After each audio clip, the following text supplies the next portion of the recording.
चर्चा चल रही है 16 कारण की, संवेग भावना की।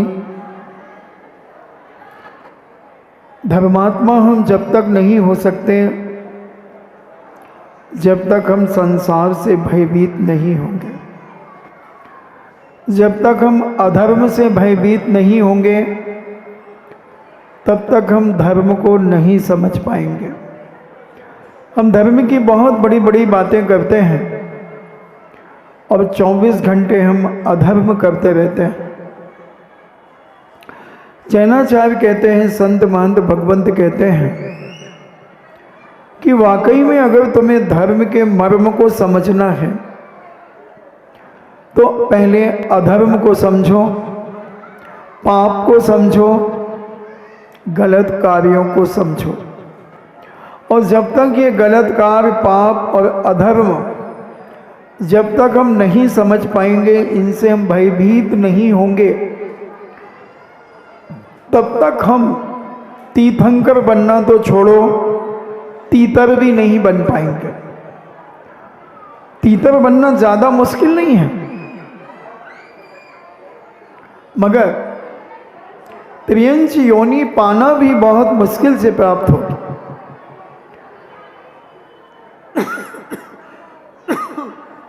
कल कहा था कि भरत चक्रवर्ती घर में बैरागी कैसे हो सकता है, इस प्रश्न का उत्तर हमने आपको दिया जब चक्रवर्ती के पास सारे के सारे लोग तेल का पात्र लेकर के लौटे। तब चक्रवर्ती ने पूछा कि तुमने क्या देखा? क्या तुमने हमारे रानियों के राजमहल देखे? क्या तुमने हमारे रानियों का उद्यान देखा? क्या तुमने हमारी रानियों का स्विमिंग पूल देखा? क्या तुमने हमारी रानियों का ऐसा क्या देखा जो तुम्हें याद है? तुमने हमारे राजमहल में ऐसा क्या देखा? क्या तुमने हमारी आयुर्शाला को देखा? क्या तुमने हमारे सुदर्शन चक्र को देखा? क्या तुमने हमारी सेनाओं को देखा? सारे के सारे जो तेल का पात्र लेकर के गए थे, उन्होंने मस्तक को नीचा कर रखा कि इस पात्र की अगर एक बूंद नीचे गिर गई तो हमारा सिर कलम हो जाएगा और सिर नीचे गिर जाएगा। मात्र हम इतनी एकाग्रता से वो तेल की पात्र को देख रहे थे। चक्रवर्ती ने कहा, दोस्तों बस हम भी ये सारे वैभव के बीच में रह करके, सारी रानियों 96,000 रानियों के बीच में रह करके, 3.5 करोड़ बंधु बांधवों के बीच में रह करके, 14 रत्न 9 निधियों के बीच में रह करके हम अपने जीवन में ध्यान में रखते हैं वह परम पिता परमेश्वर जहां विराजित हैं, ऐसा वह मोक्ष का स्थान जिसे हम सिद्ध शिला के ऊपर अनंत अनंत सिद्ध परमेष्टि विराजमान हैं।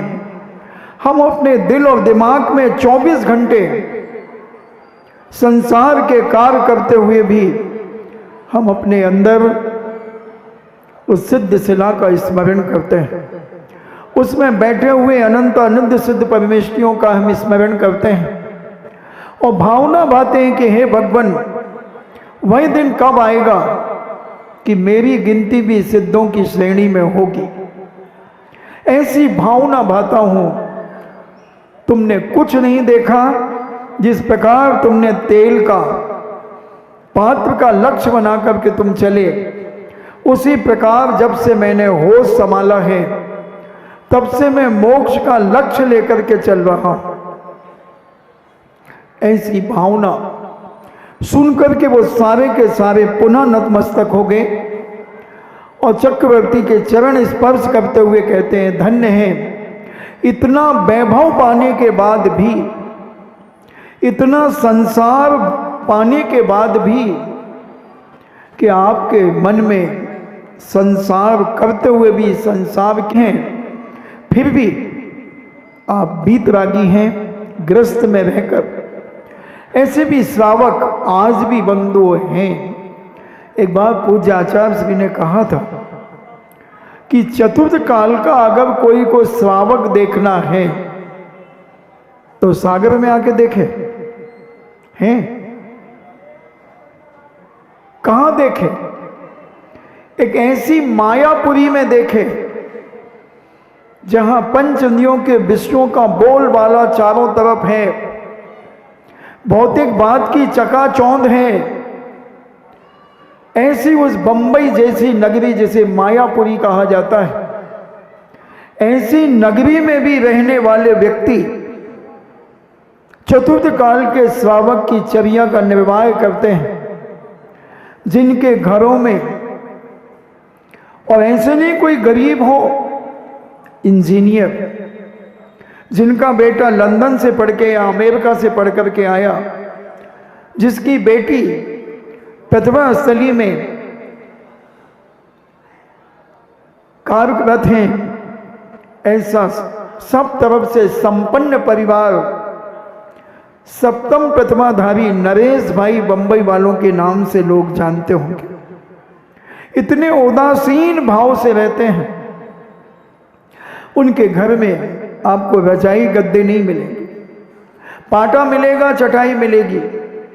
जब आचार्य श्री ने ये बात कही कि चतुर्थ काल के श्रावक आज पंचम काल में भी हैं, शूर मित्र के, हे भगवान मेरे हाथ से अंगूठी गिर गई है।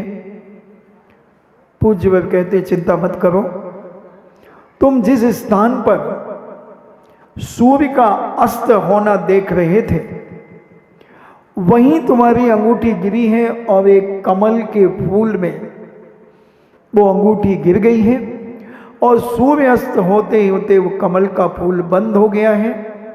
तुम प्रातः काल जाकर के जब कमल का फूल खुलेगा तब तुम अपनी अंगूठी को प्राप्त कर सकते हो।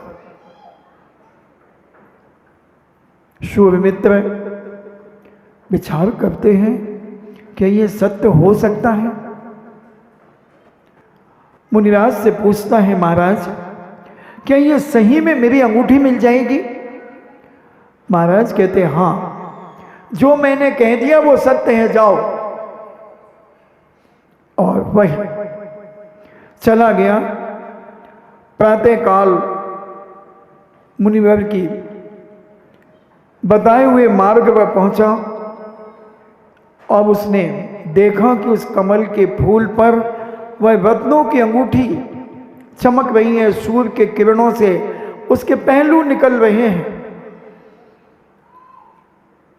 और जब खून पसीने की कमाई होती है बंधुओं, तो चीज घूमती नहीं है। एक घटना इसी अंगूठी से संबंधित एक स्मरण में आ गई। हम सूरज चातुर्मास से बिहार करते हुए आ रहे थे राजस्थान में। माउंट आबू रास्ते में हमें पड़ा। माउंट आबू में रुक करके हम 15 दिन लगभग माउंट आबू में रुके, और वहाँ से बिहार करते हुए काकरौली में पंच कल्याणक था, वहाँ पहुँचे। पंच कल्याणक शुरू हो गया था। अशोक पाटनी आहार देने के लिए आए। उन्होंने अपनी अंगूठी अपनी धोती में खोस ली और मुझे आहार देकर के फिर बड़े महाराज जी के पास आहार देने गए। उसी बीच में उनकी अंगूठी कहीं पर गिर गई। हम महाराज जी आहार करके आ गए थे। अशोक जी वहाँ बैठे हुए थे महाराज के पास, और मैं जैसे ही आया आहार करके जीना चढ़ के महाराज बरांडे में बैठे थे। महाराज कहते गंभीर सागर। हमने कहा क्या? बोले इनकी अंगूठी गिर गई। तो मैंने मैं क्या करूँ गिर गई तो? बोले 15 लाख की अंगूठी है। मैंने होगी, मैं क्या करूँ? हम वहीं 1 मिनट खड़े रहे, आंख बंद की और आंख खोली। मैंने कहा अशोक जी अपने आदमी को भेज दो, तुम्हारी अंगूठी चौराहे पे पड़ी है। अशोक जी कहते नहीं नहीं महाराज जी कोई बात नहीं, अब कहाँ मिलेगी इतनी भीड़ भाड़ में, हजारों आदमी आ रहा है जा रहा है। मैंने कहा आपकी मर्जी। उन्होंने अपने मैनेजर को और एक व्यक्ति को और भेजा, और सामने होटलें थी, चौराहा था, वहां अंगूठी पड़ी। पाटिल जी के आदमी ने देखो कि यार कुछ चमक तो रहा है, बोले उठाएंगे कैसे? मैनेजर झुके तो लोग कहेंगे क्या उठा रहा है, मगर बुद्धि तो चलती है आदमी की। और उन्होंने देखा कि हाँ, जब 50 फुट दूर बचे, बोले अंगूठी है पक्का। उन्होंने पर्स अपने जेब से पर्स निकाला और गिराया और अंगूठी उठा करके आ गए और लौट के आए। महाराज जी को बताया कि महाराज जी मिल गई। अशोक जी मेरे पास आए, बोले महाराज जी अंगूठी मिल गई। मैं क्या करूँ, पहले भी तुम्हारी गुम गई तो मैं क्या करूं, और मिल गई तो मैं क्या करूं। तो कहने का मतलब कि पुण्य का पैसा कभी आदमी का बर्बाद नहीं होता। एक अशोक जी ने घटना सुनाई थी कि ऑस्ट्रेलिया में गया और एक 60,000 रुपए का पेन होटल में छोड़ करके आ गया। 2 महीने बाद में गया, योग से वही कमरा पुण्य मिला। और जब हम वापिस आने लगे तो उनके कर्मचारी ने कहा सर कमरा खाली करना है? बोले हाँ आज चलना है अपन। बोले चेक कर लूं? और कमरा चेक किया तो 2 महीने पुराना पेन उनको मिल गया। 2 महीने पुराना पेन उस होटल में न जाने कितने लोग रुके होंगे। इसलिए कुछ अपने जीवन में धर्म के प्रति ऐसी आस्था और विश्वास बनाएं, ऐसी श्रद्धा को अपने जीवन में अपनाएं कि हम अपने जीवन में कभी किसी के साथ गलत ना करें। हर व्यक्ति के जीवन में अच्छे कार्य करने के परिणाम हम अपने जीवन में रखें। और जब सूर्य मित्र की वह अंगूठी मिली, उसे बड़ा आश्चर्य हुआ कि कैसे बता दी महाराज ने। इस विद्या को तो मैं भी सीखना चाहता हूं, मैं भी सीखना चाहता हूं। और उन्होंने विनय पूर्वक पूज्यवर से कहा कि हे पूज्यवर, मुझे भी यह विद्या पढ़ाइए। आपने कैसे यहां बैठे हुए आपको पता नहीं और आपने सब कुछ बता दिया, और मेरी अंगूठी कमल के फूल में मिल गई। तब महाराज ने कहा कि ये विद्या तुम सीख तो सकते हो, कोई खास बात नहीं है। तो महाराज बताइए कैसे सीखना है? तो उन्होंने कहा पहले तो तुम्हें जो भेष मैंने धारण किया है वह भेष तुम्हें धारण करना पड़ेगा। संसार से संवेग तुम्हें उत्पन्न करना पड़ेगा, संसार से भयभीत होना पड़ेगा, और मोक्ष मार्ग के मार्ग पर रत्नत्रय के ऊपर धर्म के प्रति, देव शास्त्र गुरु के प्रति एक अकाट श्रद्धा रखना पड़ेगी। किसी के जीवन को सताने का परिणाम तुम्हारे मन में नहीं आना चाहिए। आदि आदि धर्म की बातों को उन्होंने उसे बताया। सूर्य मित्र एकदम उसकी आंखें खुल गई कि इस विद्या को मैं सीख सकता हूं, इस विद्या को मैं प्राप्त कर सकता हूं, क्या बात है, चलो अपन मुनि बन जाते हैं। महाराज जानते थे कि ये लालच में मुनि बन रहा, अभी इसे संसार से भय उत्पन्न नहीं हुआ है, इसके अंदर संवेग अभी जागृत नहीं हुआ है। संसार की दशा को देखकर जगत का है स्वभाव, जगत के स्वभाव को देखकर अभी इसे संवेग उत्पन्न नहीं हुआ है। ये मात्र अपने स्वार्थ के लिए, मात्र इस विद्या को सीखने के लिए, अवधि ज्ञान को प्राप्त करने के लिए, निमित्त ज्ञान को जानने के लिए यह दीक्षा लेना चाह रहा है। मगर महाराज जानते थे कि इसकी होनहार बहुत अच्छी है। भले ही अभी लालच में मोक्ष मार्ग को अपनाएगा, मगर भविष्य में यह पवित्र जैन दर्शन आत्मा की पर्याय बना करके अपने जीवन को आगे बढ़ाएगा। और यह पूज्यवर ने उसे उपदेश दिया और वह मुनि हो गया। सूर्य मित्र मुनि के नाम से जाने जाने लगे, मुनि बन गए। और मुनि बनकर के उन्होंने अपने गुरु सुधर्म महाराज से उपदेश करना शुरू किया, उनसे अध्ययन करना शुरू किया। और धीरे धीरे जैन दर्शन के प्रति उनकी आस्था, विश्वास, प्रतीति, लगन, आस्तिकता दिन प्रतिदिन बढ़ती चली गई। और मर्म से जैन दर्शन के मर्म को उनकी अंतरात्मा में प्रकट होते चले गए। और वह जिन भव्य, वह जिनेंद्र का परम भक्त बनकर के उन्होंने रत्नत्रय को अपनी अंतरात्मा में ग्रहण कर लिया। और मुनि बनकर के गुरु के चरणों में बैठकर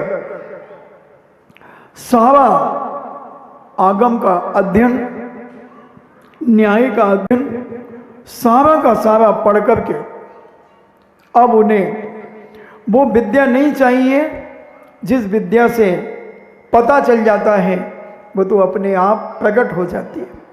जब कोई साधक साधना में उतरता है और अपने परिणामों में बड़ी निर्मलता और पवित्रता से ओतप्रोत हो जाता है, राग देश कसायों से बच जाता है, नारद के कार्यों से बच जाता है, इधर उधर की भिड़ावने से बच जाता है, ऐसा व्यक्ति इतना सरल परिणामी हो जाता है, इतनी निर्मलता उसके अंदर आ जाती है कि सिद्धियां उसके चरणों के पास आकर के नतमस्तक हो जाती हैं बंधु।